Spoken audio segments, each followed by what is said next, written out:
할렐루야. 오늘은 갈라디아 5장 16절부터 26절에 있는 말씀을 통해서 성령님과 동행하는 삶이라는 말씀의 은혜를 나누기를 원합니다. 거듭난 성도는 성령을 따라서 살아야 한다고 오늘 본문은 말씀하고 있습니다. 신령한 삶을 살아갈 때에 성도는 영적인 부요함과 더불어 또 이 땅에 살아가는 동안에 평안과 기쁨과 자유와 만족과 행복의 삶을 누리게 됩니다. 한마디로 말해서 최상의 삶을 살아갈 수 있습니다. 이 땅에서뿐만 아니라 하나님의 나라에서 영원토록 완전한 행복을 보장받는 삶을 살게 되는 것입니다. 신령한 삶이라고 하는 것은 하나님을 향한 삶이다 이렇게 말할 수 있고, 또 영으로 사는 삶이 바로 신령한 삶입니다. 해서 로마서 8장 12절 13절을 보면은 우리에게 이렇게 교훈해 주고 있습니다. 형제들아, 우리가 빚진 자로 돼 육신에게 져서 육신대로 살 것이 아니라 육신대로 살면 반드시 죽을 것이로되 영으로서 몸의 행실을 죽이면 살리니라고 말씀을 합니다. 우리는 하나님께서 거듭나게 해주신 사람입니다. 구원받았습니다. 하나님의 자녀가 되었습니다. 그래서 하나님의 자녀의 삶, 신령한 삶을 살 것을 말씀하고 있는 것입니다. 신령한 삶은 말씀을 따라서 사는 삶이에요. 말씀이 인도하는 대로 사는 삶이다 이렇게 말할 수가 있습니다.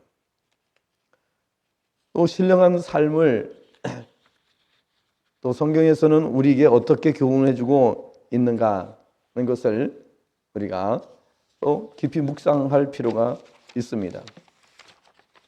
말씀에 순종하는 삶, 그리고 육으로 사는 삶과 반대되는 삶을 가리켜서 신령한 삶이라고 합니다.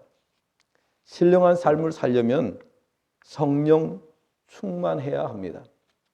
성령 충만하려면 죄를 회개하고 예수 그리스도의 이름으로 세례를 받고 죄 사함을 받아야 합니다. 또 말씀을 따라 행하고 성령 충만을 위해서 항상 기도하는 그런 삶을 살아야 합니다. 그럴 때에 우리는 신령한 삶을 살게 되고 성령의 열매를 맺는 삶을 살게 됩니다. 오늘 본문은 바로 이러한 사실을 우리에게 교훈해 주고 있는 말씀입니다. 그래서 오늘 말씀을 통해서 우리가 네 가지 교훈을 받게 되는데요. 첫째는 성령님과 동행하면 가장 이상적인 신앙생활을 하게 된다라는 사실을 교훈받게 됩니다. 그래서 16절 말씀을 보면은 이렇게 원문에서는 번역이 됩니다.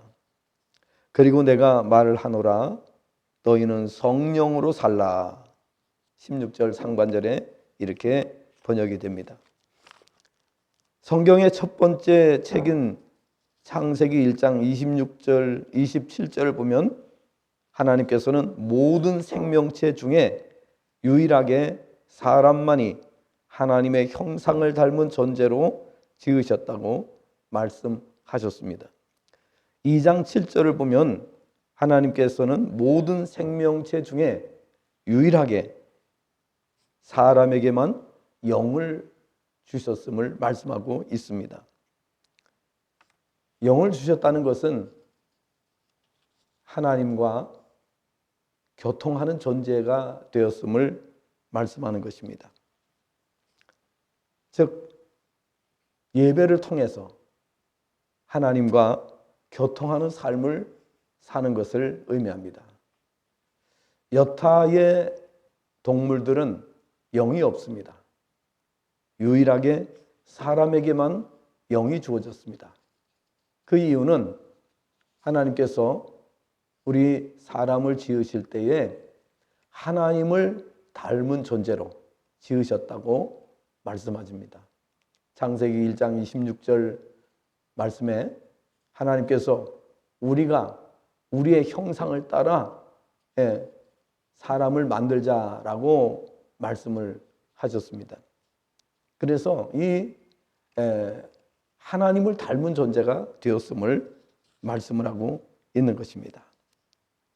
우리는 예배를 통해서 하나님과 교통을 하게 됩니다. 또 우리는 신령한 양식, 즉 말씀을 먹으며 신령한 음료를 마시는 자들이 되었다고 고린도전서 10장 3절과 4절에는 말씀합니다. 그러나 인류가 타락하면서 영도, 육도 죽게 되었다고 말씀합니다. 창세기 3장을 보게 되면 인류가 타락하면서 인간은 타락한 존재가 되었습니다.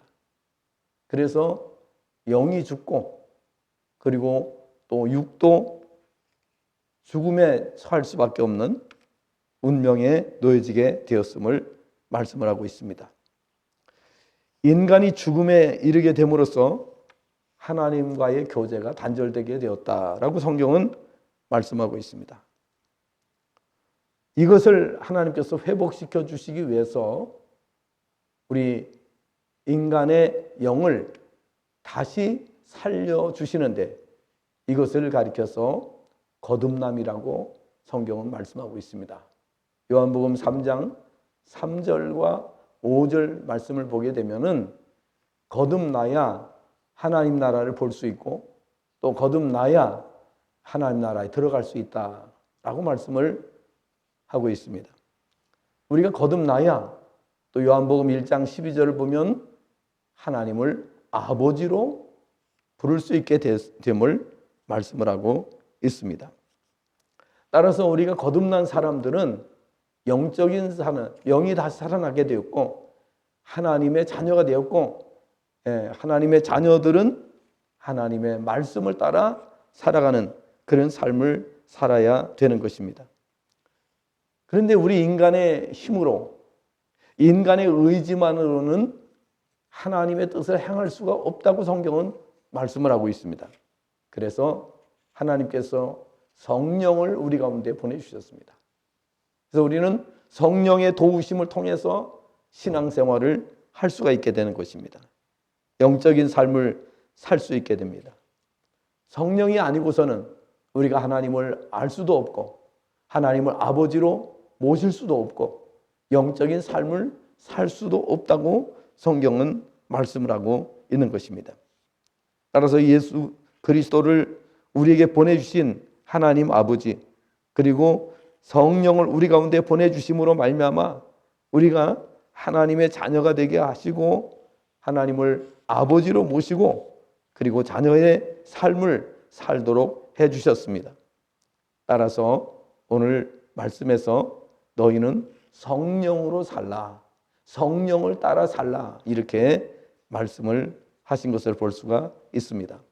성령님과 동행을 해야 우리가 이 땅에 살아가는 동안에 성도답게 살고 하나님의 자녀답게 살고 가장 이상적인 삶을 살아갈 수 있습니다. 이 땅에서뿐만 아니라 내세에서까지도 영원토록 가장 이상적인 삶을 살게 된다는 사실인 것입니다. 두 번째로는 성령님과 동행할 때에 육체의 욕망을 따라 살지 않게 되기 때문이라고 말씀을 하고 있습니다. 원문 16절 하반절 말씀을 보게 되면은 이렇게 번역이 됩니다. 그러면 육체의 욕망을 이루려 하지 않을 것이다. 또 17절 번역을 보면 왜냐하면 육체는 성령을 대항하고 성령은 육체를 대항하며 서로 반대 입장을 취하기 때문이라.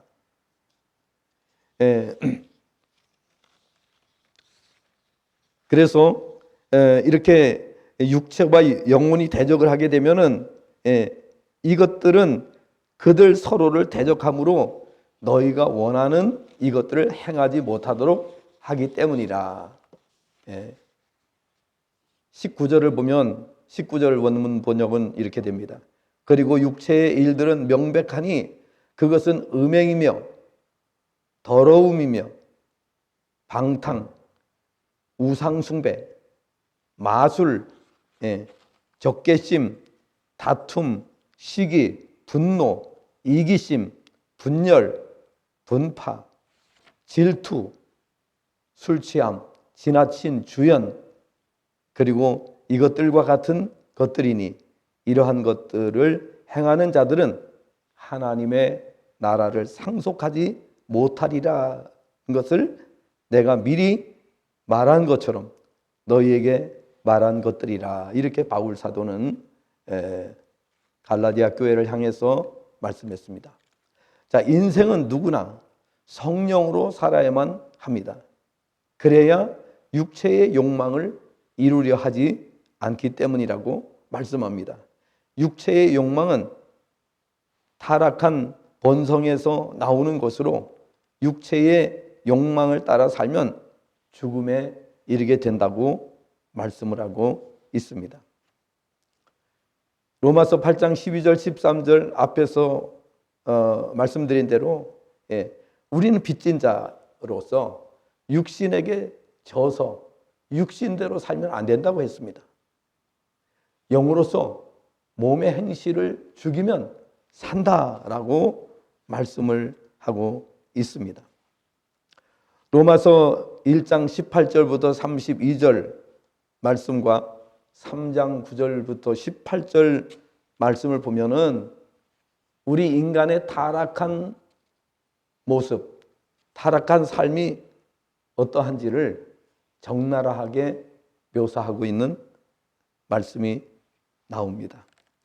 그 말씀을 보게 되면은 타락한 인생들은 하나님을 알지도 못할 뿐만 아니라 하나님을 알만한 것을 하나님께서 보여주셔도 깨닫지 못하는 것으로 말씀하고 있습니다. 온갖 죄악 가운데서 살아가는 모습을 보여주고 있습니다.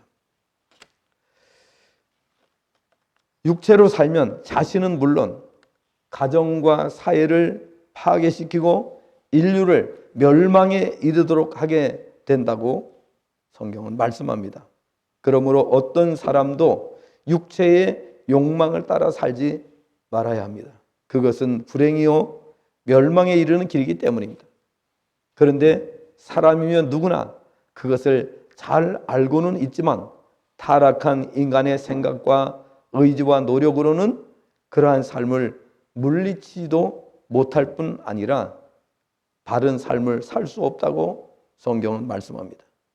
그러므로 사람은 누구나 타락한 인간의 본성으로 살지 않으려면 성령으로 살아야 된다. 성령의 도우심과 성령의 인도하심을 따라 사는 길만이 우리가 이 땅에서 가장 이상적인 삶, 하나님께서 원하시는 삶을 살 수 있음을 말씀합니다. 우리에게 있어서 육체의 본성을 따라서 살아가는 것이 가장 큰 문제가 되는 것은 오늘 말씀에서도 밝히고 있는 바와 같이 육체의 욕망을 따라 살면 하나님의 나라에 들어갈 수 없다라고 말씀을 하고 있습니다. 21절을 보시면 21절 하반절에 이렇게 말씀합니다. 이런 일을 하는 자들은 하나님의 나라를 유업으로 받지 못할 것이요 라고 말씀하고 있습니다. 이 세상에서 아무리 번영을 누리고 아무리 성공적인 삶을 살면 무엇하겠습니까? 하나님의 나라에 들어가지 못한다면 아무 소용이 없는 것입니다. 따라서 오늘 우리가 성령의 인도하심을 따라 살아야만 된다라는 것입니다. 세 번째로 성령님과 동행하면 성령님의 인도를 받아서 율법 아래에 있지 않게 된다라고 말씀을 합니다. 18절 상반절을 보면 그러나 만일 너희가 성령의 인도를 받는다면 너희는 율법 아래 있지 않느니라 라고 말씀합니다. 하나님께서는 우리에게 인간들에게 율법을 주셨는데, 이 율법을 왜 주셨느냐? 그것은 이스라엘 백성들이 하나님의 말씀을 벗어나서 죄악 가운데서 살고 있고 죄악을 떠나지 않고 살고 있기 때문에 하나님께서 율법이라는 것을 주셨습니다. 잘 아시는 대로 율법은 이스라엘 백성이 애굽에서 나와서 광야에서 40년 동안 유리방황하는 그 상태에서 율법을 주셨습니다.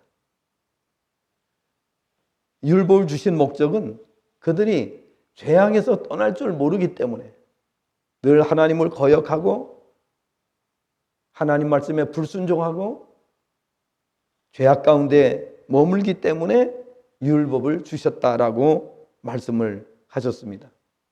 율법을 주신 목적은 그들이 죄를 깨닫고 더 이상 죄악에 머물지 않도록 하시기 위해서 율법을 주셨다라는 것입니다. 율법을 통해서 죄를 깨닫고 또 인간 스스로 구원이 불가능하며 구원자가 필요함을 깨닫게 하시기 위해서 율법을 주셨다고 성경은 말씀을 하고 있습니다. 그러나 문제는 율법 자체가 사람을 구원할 수 없다. 다시 말하면 하나님께서 율법을 주신 목적은 구원을 위해서 주신 것이 아니라고 말씀을 합니다. 구원이 필요하다는 것을 일깨워 주시고 인간 스스로가 구원을 받을 수 없다는 것을 깨닫도록 하기 위해서 주신 것이지 율법을 통해서 구원받도록 하신 것은 아니다라는 것입니다. 좀 더 엄밀히 말하자면은 율법을 주신 목적은 더 이상 인간이 죄악에 빠지지 않도록 하나님께서 그 경계선을 주셨다, 이렇게 보면 됩니다. 하나님께서 마지노선을 정해주시고 더 이상 넘어가지 마라. 이거 하나님께서 경고하신 것입니다. 그래서 이 선을 넘어가면은 죽게 된다. 그러니 이 선을 넘지 말라고 주신 것이 율법입니다. 그러나 잘못 생각한 사람들은 이 율법을 마치 구원을 위해서 하나님께서 주신 것이라고 생각을 해서 이 율법을 지켜서 구원받아 보려고 부단히 애를 쓴 경우도 역사 속에 있습니다. 그러나 하나님께서는 그 목적으로 주신 것이 아니라고 분명하게 말씀을 하셨습니다. 그러면 율법을 지키면 어떤 삶이 되는가 하면은 율법을 지킬 때에 그 율법을 통해서 사람들은 구속을 받게 되고 자유함을 잃게 됩니다. 그러면 자유함을 잃게 되면 어떻게 되느냐? 참 평안, 참 기쁨, 참 자유, 참 만족, 참 행복이 없어지게 되는 것입니다. 하나님께서 우리에게 원하시는 것은 뭐예요? 하나님의 자녀들로서 하나님께서는 모든 자유와 기쁨과 평안과 만족과 행복을 누리기를 원하셔요. 어떤 부모가 자녀가 불행한 삶을 살기를 원하겠습니까? 부모는 자녀들이 모두가 다 행복한 삶을 살기를 원합니다. 하나님께서는 우리를 자녀로 삼으신 것은 우리가 일평생 평안과 기쁨과 자유와 만족과 행복 속에서 살기를 바라시고 우리에게 말씀을 주십니다. 그래서 성령의 인도하심을 받게 되면은 우리가 더 이상 율법의 속박 아래 거하지 않게 된다. 성령은 회복의 영이라는 사실을 늘 말씀드려 왔습니다. 성령은 살리는 영이시고 생명을 주시는 영이시고 그리고 회복의 영이십니다. 그래서 우리를 온전한 삶으로 회복시켜 주시는 역사를 성령님은 행하시는 것입니다. 그래서 성령의 인도하심을 따라서 살아갈 때에 우리가 생명을 얻고 그리고 우리의 참 평안과 참 기쁨과 참 자유와 참 만족과 참 행복을 누릴 수 있게 된다는 것입니다. 따라서 성령의 인도하심을 받아야 되고 성령님과 동행하는 삶을 살게 된다면 우리는 이 땅에서 최고의 삶을 살아갈 수가 있습니다. 육체의 죄악을 이기는 것은 인간의 의지와 노력만으로는 되지 않는다고 성경은 말씀합니다.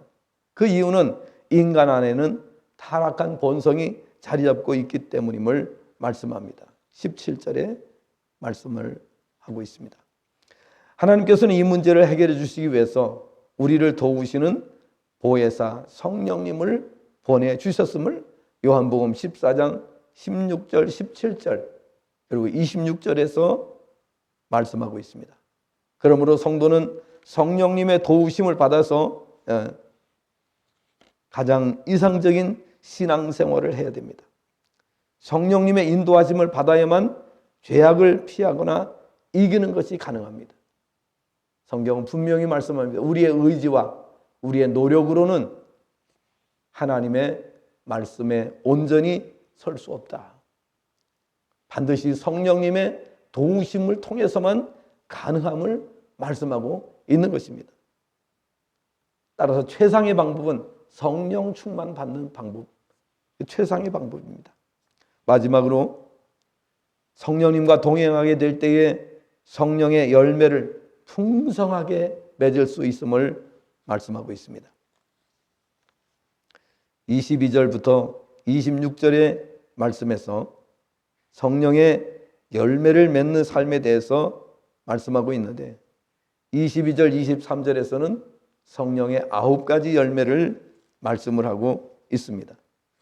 자, 성도가 성령으로 살아가야 하는 이유는 너무나도 명백합니다. 그 육체를 따라 사는 것은 죽음에 이르는 길이기 때문임을 로마서 6장 23절과 8장 12절, 13절에서 이미 살펴본 것처럼 우리가 육체를 따라 사는 것은 결국은 멸망에 이르는 길이라는 사실을 잘 알아야 되는 것입니다. 본문 21절에서는 이러한 것들을 행하는 자들은 하나님의 나라를 상속받지 못할 것이라고 말씀을 했습니다. 그러한 것들은 멸망받을 운명에 처해진 자들이 사는 삶입니다. 성도는 영원한 생명을 향하여 나아가는 자들입니다.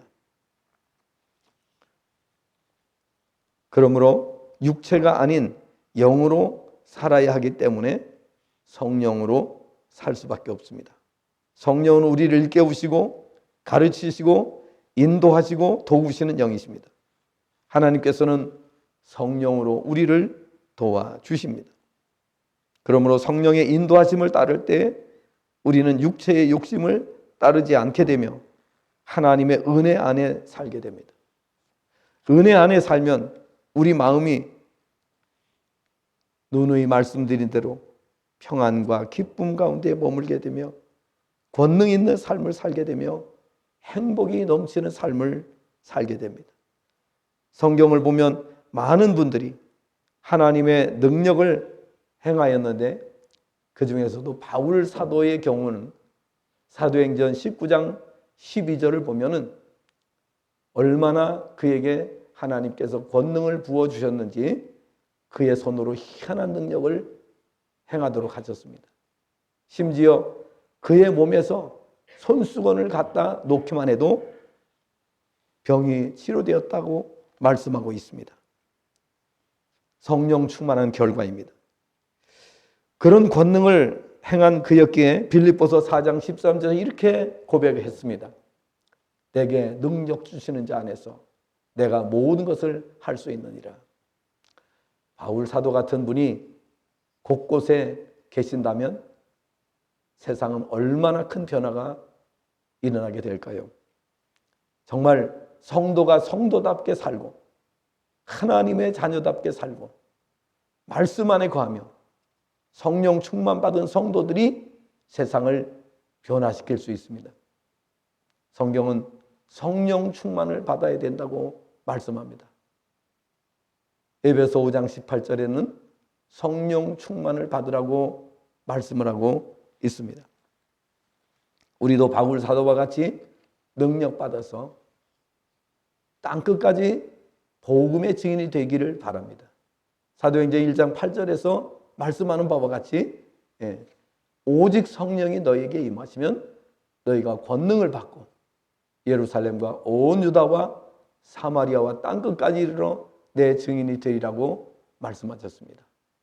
그러므로 복음의 증인이 되기 위해서 우리는 반드시 성령 충만을 받아야 합니다.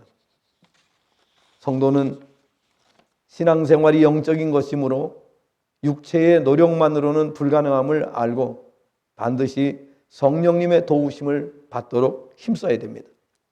구약성경 스가랴 4장 6절을 보면 하나님께서는 포로지에서 돌아오는 스룹바벨을 향해서 성전 건축을 하게 될 것을 말씀하셨습니다. 현실적으로는 가능성이 전혀 보이지 않는 일이었습니다. 그러나 하나님께서는 이렇게 말씀하셨습니다. 이는 힘으로 되지 아니하며 능력으로 되지 아니하고 오직 나의 영으로 된다라고 말씀을 하셨습니다. 성도가 성령으로 살면 가장 안전하고 능력 있는 삶을 살 수 있습니다. 그래서 아름다운 열매를 맺게 됩니다. 성도는 자신의 육적인 생각을 내려놓고 성령님을 따라 살면 그런 열매가 나타나게 됩니다. 성령으로 사는 성도는 이 세상을 다 살고 난 후에 하나님 나라에서 영원한 상급과 함께 면류관을 받게 되고 뿐만 아니라 세세토록 영광을 누리게 되는데 왕노릇하게 될 것이다. 요한계시록 22장 5절에서는 세세토록 왕노릇하게 될 것임을 말씀하셨습니다. 사랑하는 성도 여러분, 신앙생활은 영적인 삶입니다. 그래서 성경은 신앙생활을 신령한 삶으로 표현하고 있습니다. 성령으로 사는 것을 말씀합니다. 성도가 성령으로 살 때 크고 은밀한 일을 깨닫기도 하고 성령의 권능을 나타내기도 하고 성령님과 동행함으로 부족함을 느끼지 않는 삶을 살게 되며 또 성령의 열매를 맺는 삶, 영혼들을 주님께로 인도하는 삶, 기쁘고 행복하고 만족한 삶을 누리게 된다고 성경은 말씀하고 있습니다. 구원받은 성도 그리고 성령 충만한 성도보다 더 행복한 존재는 이 땅에 어디에도 존재할 수 없습니다. 성령 충만하고 성령의 인도하심을 받는 성도야말로 이 땅에서 최고의 삶 그리고 영원히 하나님 나라에서도 최고의 행복자로 살게 될 것입니다. 기도하겠습니다. 전능하신 하나님 아버지 은혜를 감사합니다. 오늘도 귀한 말씀을 통해서 성령님과 동행하는 삶을 살 것을 말씀하셨습니다. 이 말씀대로 살아서 이 땅에서 최고의 삶을 살며 내세에서도 영원히 행복을 누리며 하나님 앞에 영광 돌리는 귀한 성도들이 되게 하여 주시옵소서. 예수님의 이름으로 간절히 기도드리옵나이다. 아멘.